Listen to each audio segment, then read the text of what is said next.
On September 5th, 2024, I had an opportunity to present to the Atlanta Radio Club. Here's part one of that presentation.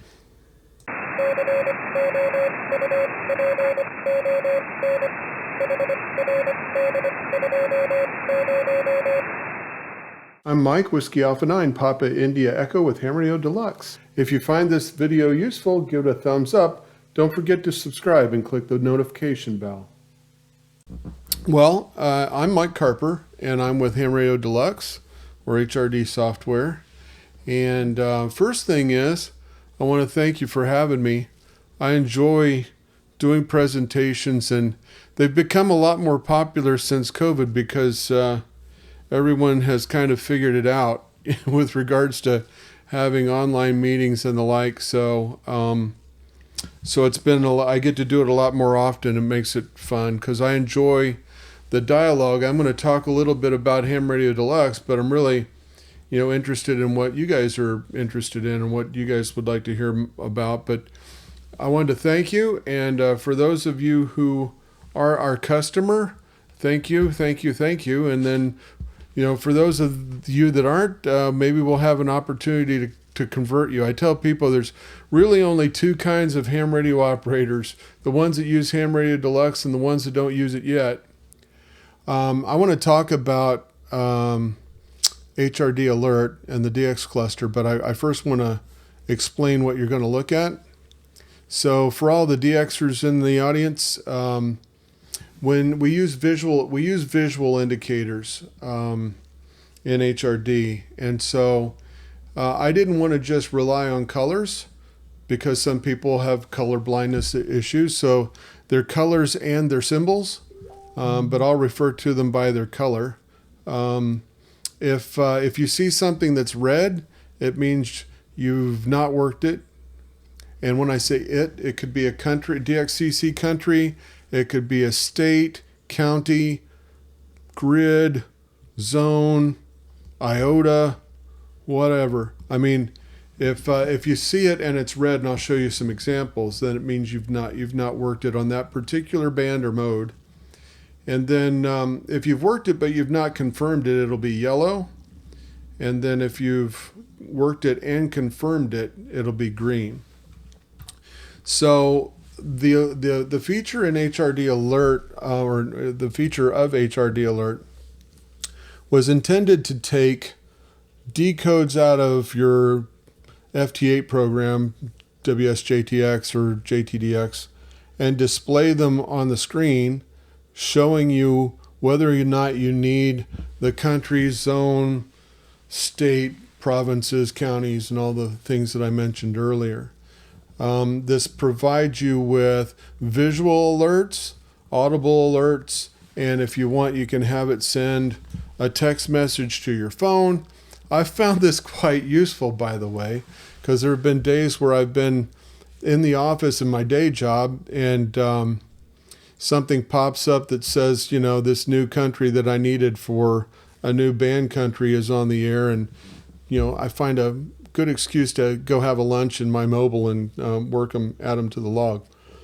But there'll be other visual indicators and things of that nature. You can filter it pretty much however you want, so you can get the kind of information you need.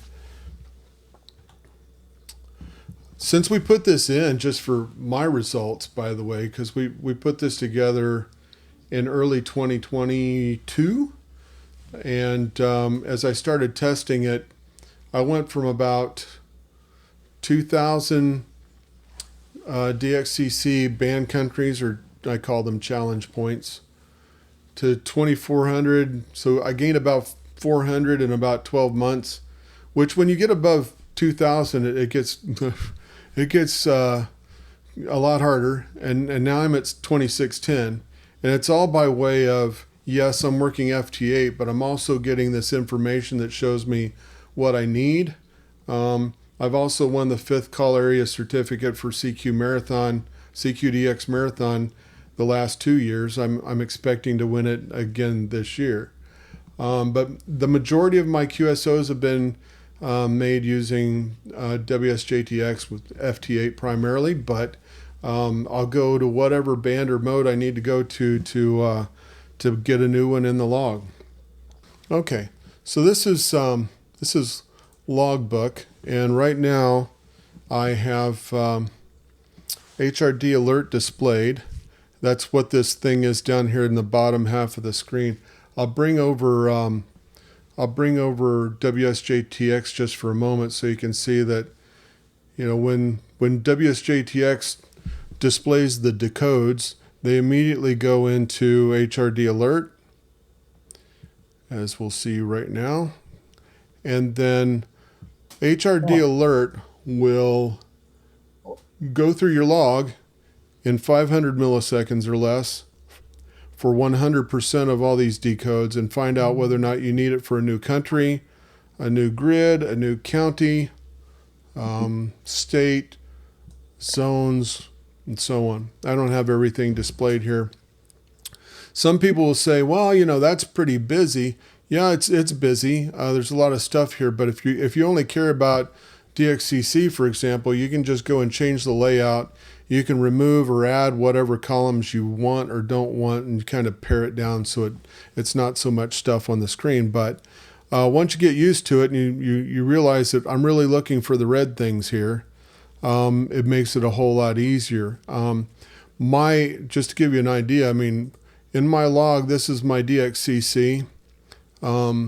I've worked 2,610 countries and I've confirmed 2,560 of them. I need 50, confirmations here to, close the gap on that. But because the majority of my QSOs are confirmed, that's why under here where you see the country, band, and mode, there's a lot of green there because I've confirmed everything that I've worked primarily. But if I want to, just basically say, well, only show me stuff if I need it. Well, when I click that, it doesn't show me anything because I don't need that country. But let's say, for example, I want to go and maybe I'm interested in also interested in states, let's say. So now once I hit the filter, it will show me only those decodes that are for a country that I need or a state that I need on a particular band. So under the B column here where it says band and state, I need to work some of those. The ones that are yellow triangles or yellow indicators means I've worked Mississippi on 15 meters before, but I've never confirmed it, which is odd. When I click on it, it does the lookup over here and shows me that Malcolm is in Vicksburg, Mississippi. I can see, what I've worked with him before up here. There's nothing here. I'll show you an example of where I've worked somebody.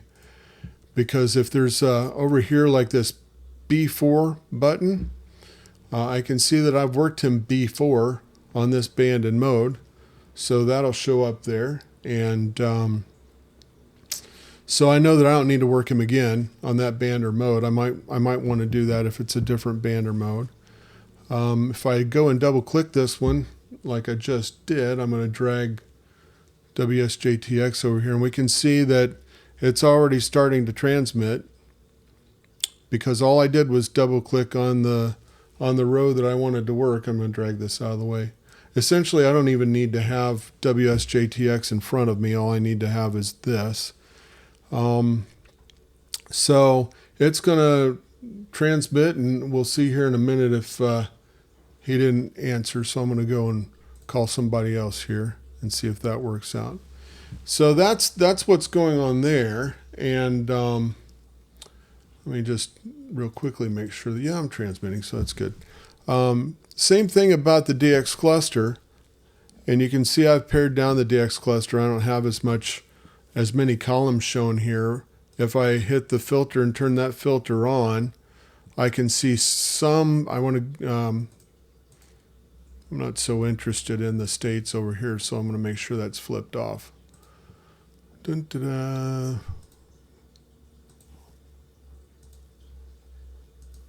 Okay, so now if I turn the filter on, again, it's going to show me if any of any of the DX spots are for countries that I need on a particular band. It'll show that to me. If I'm interested in mode, I could show that as well, but that's not what I'm looking for at the moment. Now you can see that if I scroll down here, he's called me back, so that's why that one is red. If I want to change this and say, well, just only show the ones calling me. So I'm now answering him back. And if things go well, we'll put him in the log. So the licensing requirements that are in place for WSJTX and those modes don't allow us to add, there's the 73, and now I got the pop-up that says, do you want to put it in the log? I'm going to click on OK. When I do, you're going to see it pop up at the top of the log. It'll do a QRZ lookup at the same time and put all the information right there, and that was really fast. So, so that's how that works. And I go back to show all of them. Sometimes I want to see CQ or me. So show me anybody calling CQ or anybody calling me, and that's how we get to that. So I could call somebody again here, but I want to focus on you guys. But that's what that feature is, and it's really accelerated the pace of getting new countries into my log. That's for sure, and it's been a lot of fun. So let's see here. Let me show you a little bit about how this looks in version 6.9. Well, here's somebody calling me, so I'll at least answer him back. See if that works out. Right here, this red row, he just answered me and gave me 73s. So at this point, I can log it. I didn't get the signal report in there for some reason, but I'll gather that up later. So this whole lower portion that's green and red, that's HRD Alert, and that's where you can see people calling me or calling each other, calling CQ.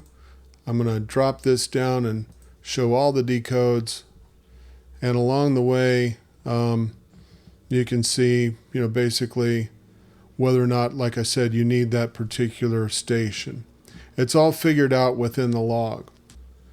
The idea here, though, is that whenever you click on a station, either in DX cluster or HRD Alert, it'll come over and it'll do the lookup here. It should put the QRZ picture at the top. It'll put the information, like I said a while ago. If you look at this information that's here, that I'm waving the cursor around, all this stuff is correct information, but I find it somewhat hard to read because I'm used to looking at a leaderboard table. So that's why we made a change to do something different there. So let me stop here for a moment and just ask if there are any questions about anything you've seen or anything I've said so far. When will 7.0 be released? Well, 7.0 won't be released until probably 2026. In order to get to 7.0, we have to rewrite 5 applications. Okay. So right now we're rewriting Logbook, and when that's done, that'll be version 6.9.